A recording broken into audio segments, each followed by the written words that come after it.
Are you familiar with the song, All by Myself? Okay, I can hear someone trying to sing the song. Anyway, this song was written in 1975 by American artist Eric Carmen, which became a hit in the US and Canada. And the song went on to have other cover versions by other singers through the decades. But of course, the most notable of them all was the one recorded in 1996 by Celine Dion. Now, the song's central line, which is repeated over and over again, goes, "All by myself, don't wanna be all by myself anymore." Now, as we go to our text from God's Word, is it recommended to live life, especially a life of godliness, all by and for ourselves? So, as we continue with our study with the book of Ecclesiastes, please turn it to Ecclesiastes chapter 4, verses 7 to 12. Ecclesiastes 4, 7 to 12. And let me read this passage to you. The word of the Lord says, "Then I returned, and I saw vanity under the sun. There is one alone, without companion. He has neither son nor brother, yet there is no end to all his labors. Nor is his eye satisfied with riches. But he never asks, 'For whom do I toil and deprive myself of good?' This also is vanity and a grave misfortune. Two are better than one, because they have a good reward for their labor. For if they fall, one will lift up his companion. But woe to him who is alone when he falls, for he has no one to help him up. Again, if two lie down together, they will keep warm. But how can one be warm alone? Though one may be overpowered by another, two can withstand him, and a threefold cord is not quickly broken." Let us pray to the Lord first and ask for His blessing as we ponder upon His truths. Father God in heaven, thank you once again for this opportunity which you have given to us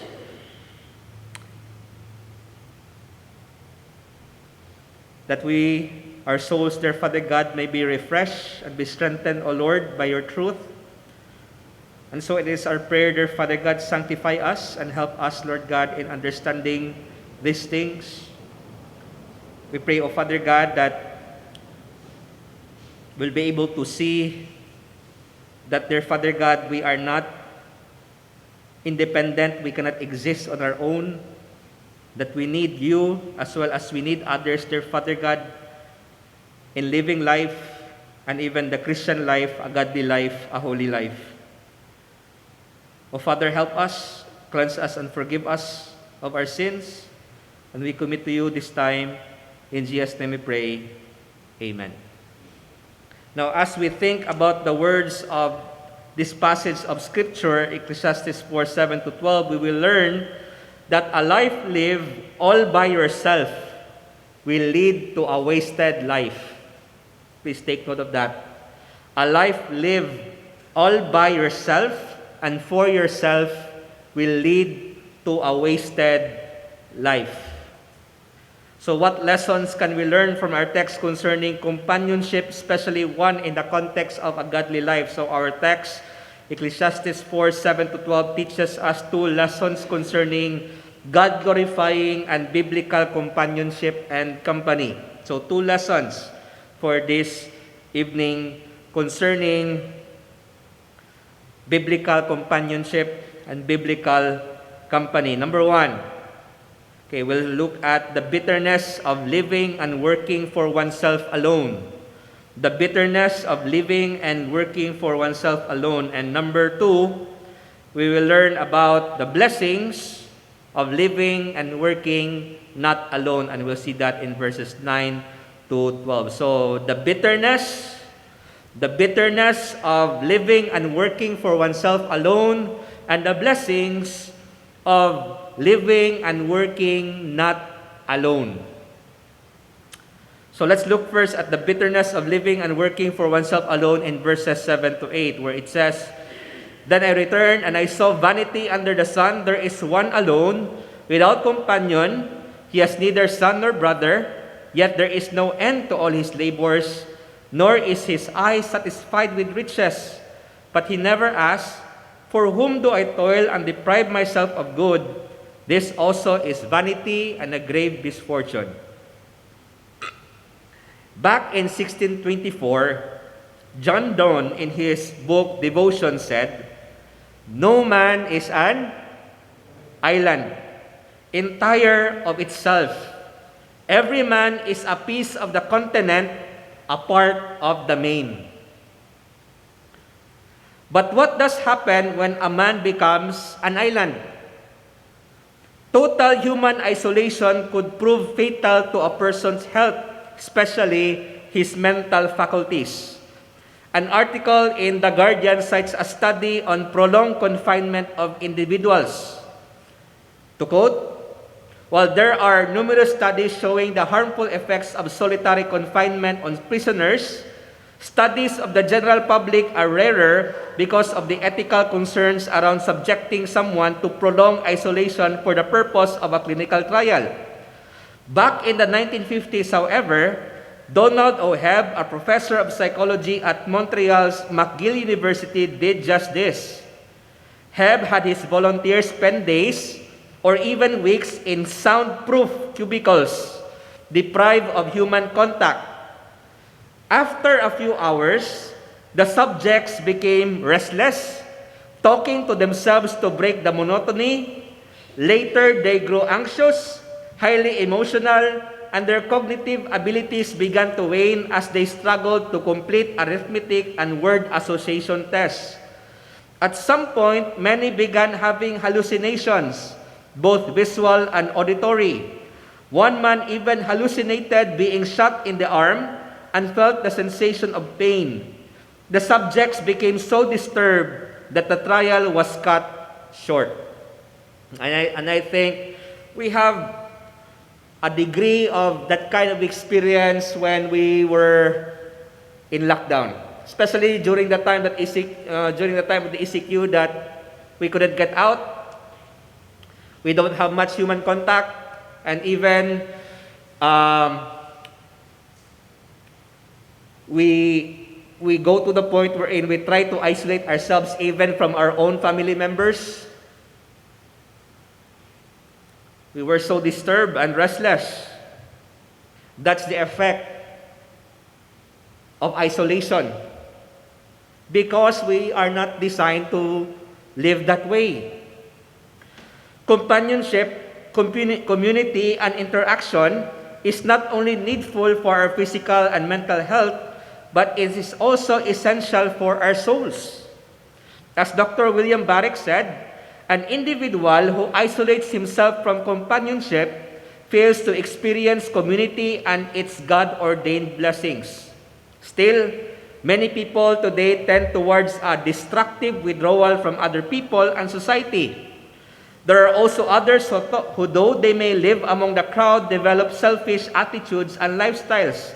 And Solomon observed this kind of people back in his day, and this is what he described in verses 7 to 8. Now, clearly, Solomon pointed out that living by oneself and for oneself alone is wasting one's life. Now, I'm going to share Matthew Henry's observations, 5 problems of one living and working all by and for oneself alone as presented in this text. Number 1, first problem that Matthew Henry observed, he makes himself a slave to his business. He makes himself a slave to his business. As mentioned there in verse 8, there is no end to all his labors.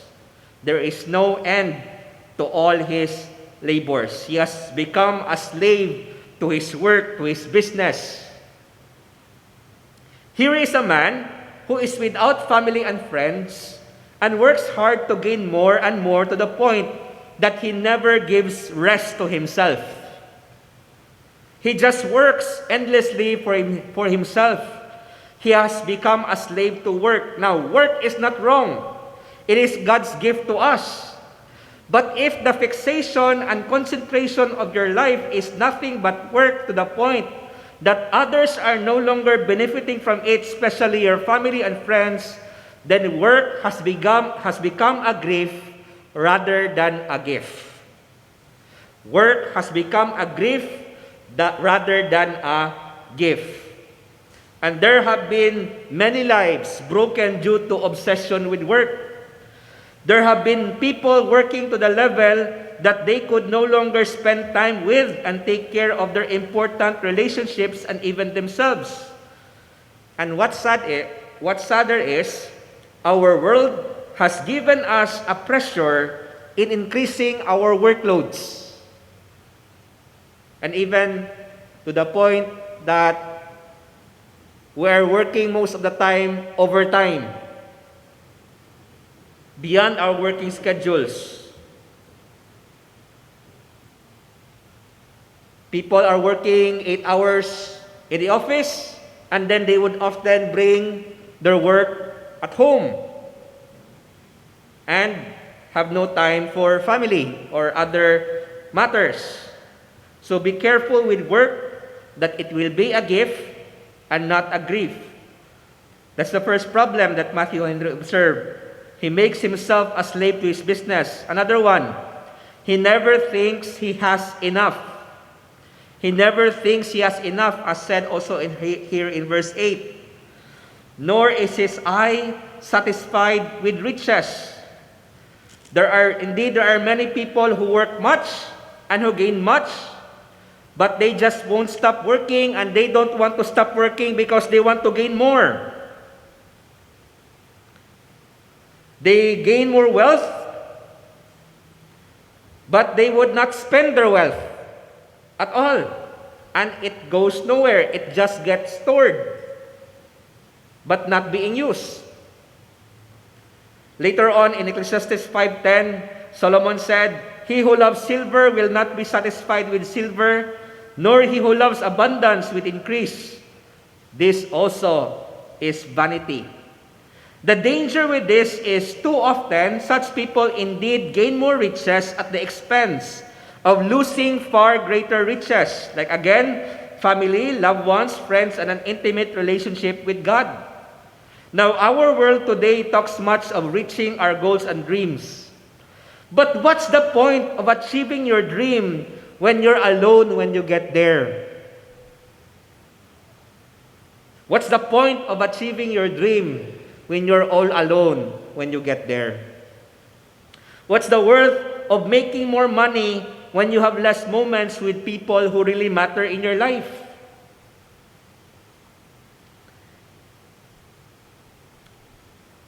Another problem, he denies himself the comfort he has.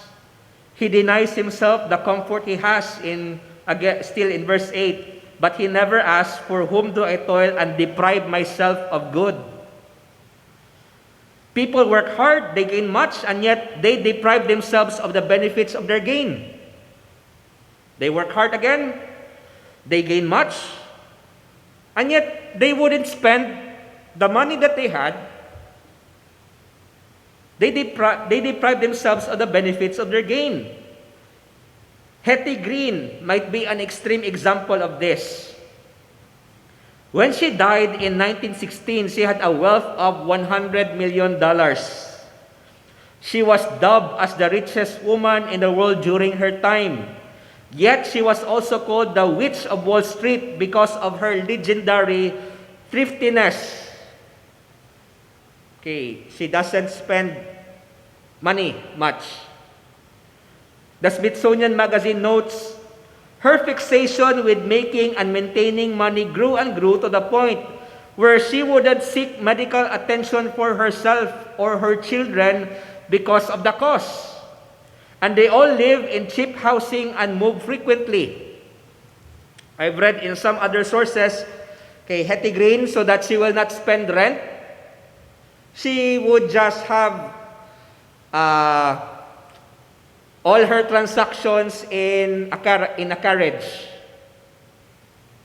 No, dito lang sa iyang sakyanan. She wouldn't rent a room so that walay gasto.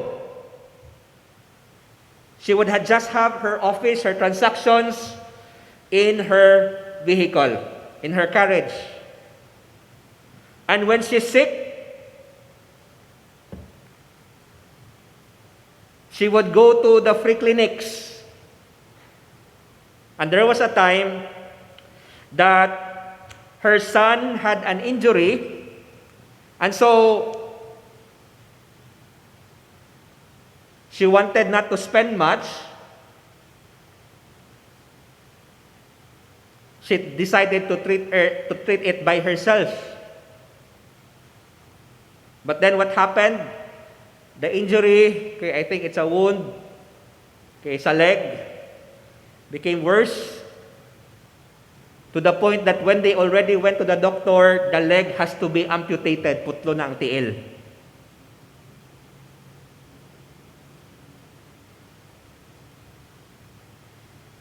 Now, it's not wrong to have, while it is wrong to have excessive pleasure in temporal things, it is not good as well not to enjoy what the Lord has given us, even the temporal ones. The Lord has commanded the Israelites, Deuteronomy 26:11. It's a command. So you shall rejoice in every good thing which the Lord your God has given to you and your house. Has the Lord given you food? Much food? Enjoy that good thing which the Lord has given you. Has the Lord given you a new appliance? Enjoy that gift which the Lord has given you. Has the Lord given you this and that? Enjoy it to the glory of God. Relating this to the gift of family, companionship, and community, what's the point of an expensive dining table with all silver utensils and great food when the family doesn't spend time eating together? What's the point of a bedroom with great lighting and great air conditioning when the husband and wife don't sleep together? What's the point of a great mansion when family members don't even talk to each other? Now, recently there has been a problem with improving technology hindering people's interactions with other people. Okay, some of the young people, they have this dream of having a gaming PC. This week, I had an interaction with my brother, and he showed to me ang computer sa iyang friend nga tag 500,000 pesos. Okay, up to date na mga specs, na mga parts. Now, there have been some people, however, who suffered social withdrawals due to being so attached to games and the internet. And some of you parents might have these problems with your young people. No, social withdrawal because naanadiri sa cellphone, sa tablet, sa PC. The Guardian, in another one of its articles, tells of a 19-year-old man living near Tokyo with his parents in a 2-bedroom flat. The young man, to quote, the young man has barely set foot outside his room in the past 2 years, spending 23 hours a day in isolation. His mother leaves him meals on a tray outside his door. He sleeps during the day, wakes up in the evening, and spends all night browsing the net and chatting and playing video games. I do believe that that young man had a high-end PC that some of the young people here might be dreaming of, yet he has deprived himself of the warmth of the company of family and friends, and that's a tragedy. That's a tragedy. And that's not just one person. I do believe that there are so many people like that right now in our world, or similar to that kind of lifestyle.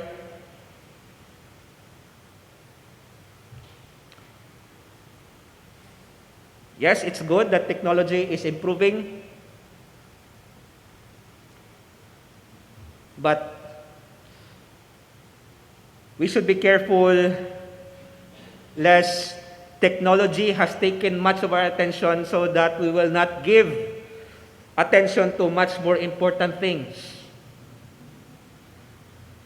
Number 4, fourth problem that Matthew Henry observed, is that he has no excuse for doing this. That man in working so hard has no excuse, he has no reason for doing this. Verse 8, for whom do I toil? For whom do I toil? Now, we have this advertisement in Nescafe with the taglines, para kanino ka bumabangon? Di ba? Para kanino ka bumabangon? Why do you wake up so early? And why do you work so hard? Who do you do that for?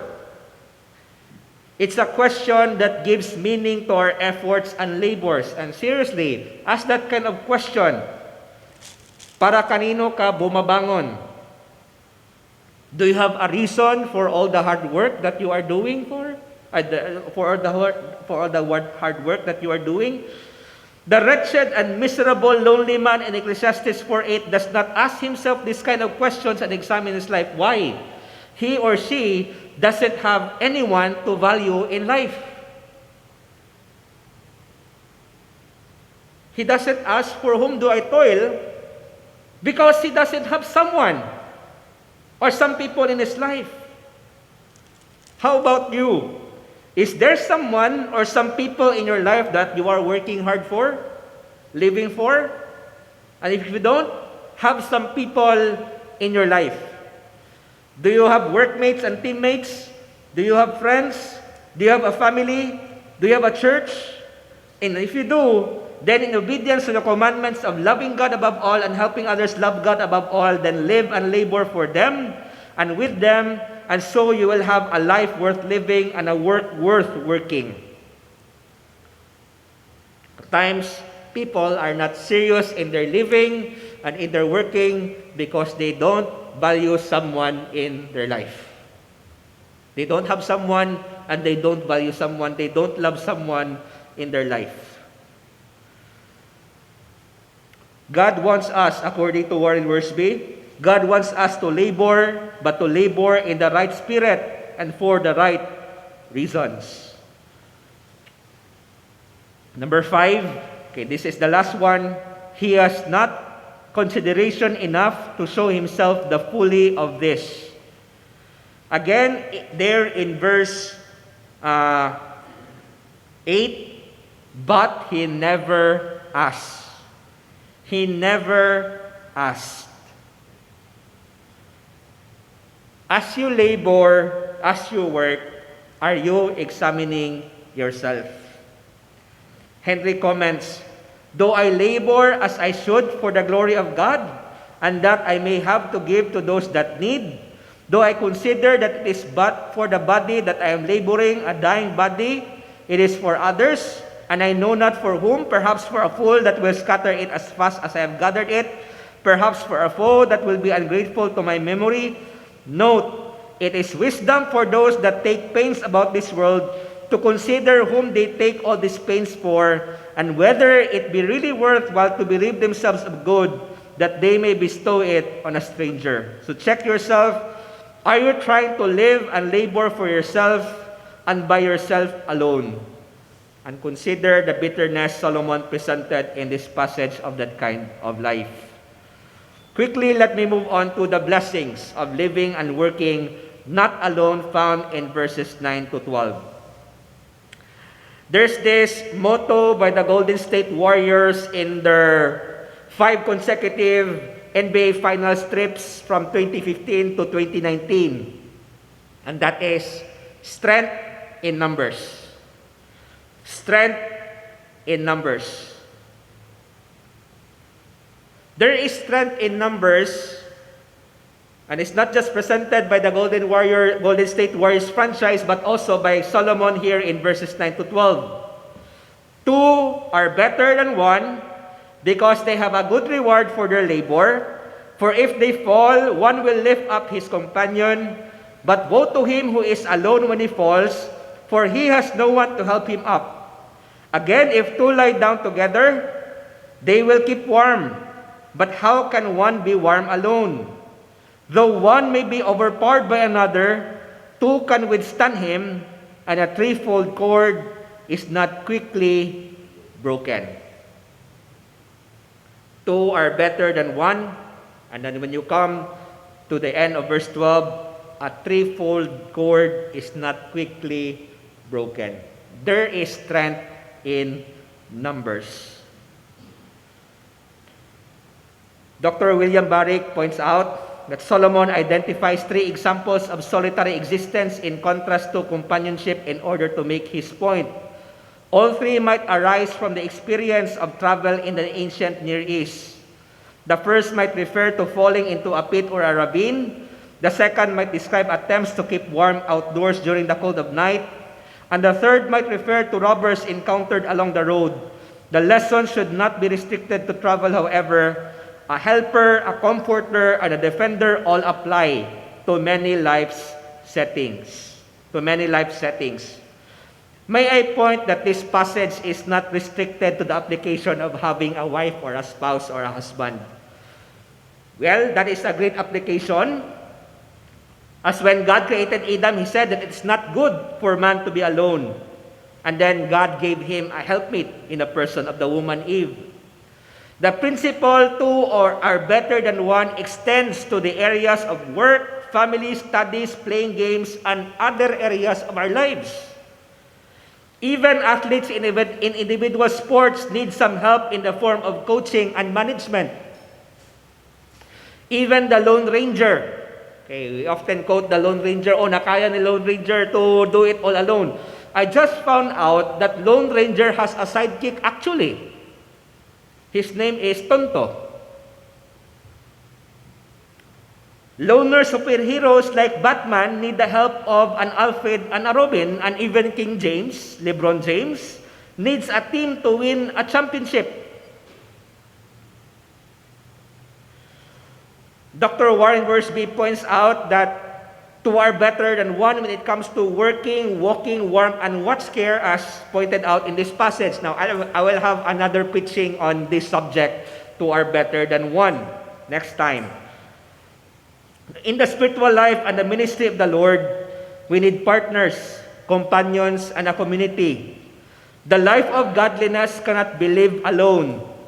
God has not designed it that way. When God commanded Noah to build the ark, Noah worked with his family. When God sent Moses to rescue the Israelites, the Lord gave him Aaron as a companion. David could not fight his battles without his famed mighty men.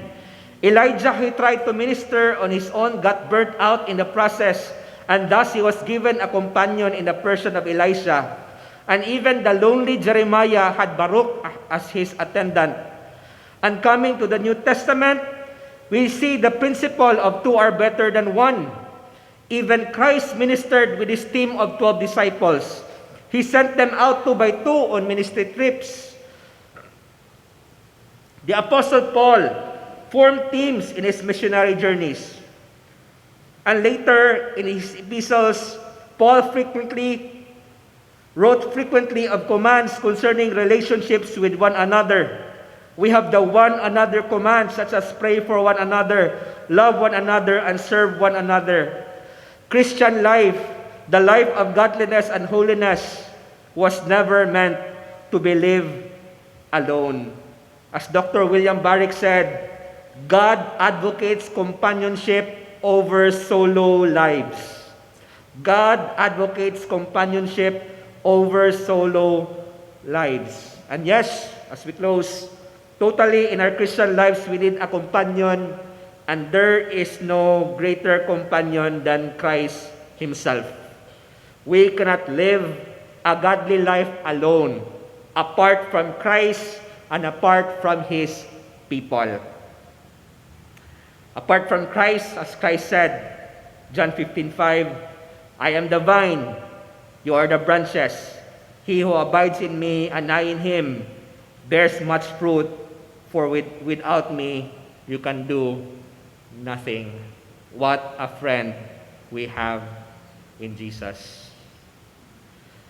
And so as we close, let us ask the Lord for His blessing, that our partnership with Him, as well as our partnership with other believers, will be strengthened. Two are better than one. A threefold cord is not easily broken. Father God in heaven, thank you so much once again for your word. Bless it, dear Father God, in our hearts. Strengthen, dear Father God, our relationship with you, as well as our relationship with others, knowing that we could not live the Christian life, a holy life, a godly life, all by ourselves, dear Father God. Help us not to waste our lives, a life, dear Father God, that is isolated from you and isolated from others, especially our brethren in the Lord Jesus Christ. O Father, bless us for your name's sake. In Jesus' name we pray. Amen.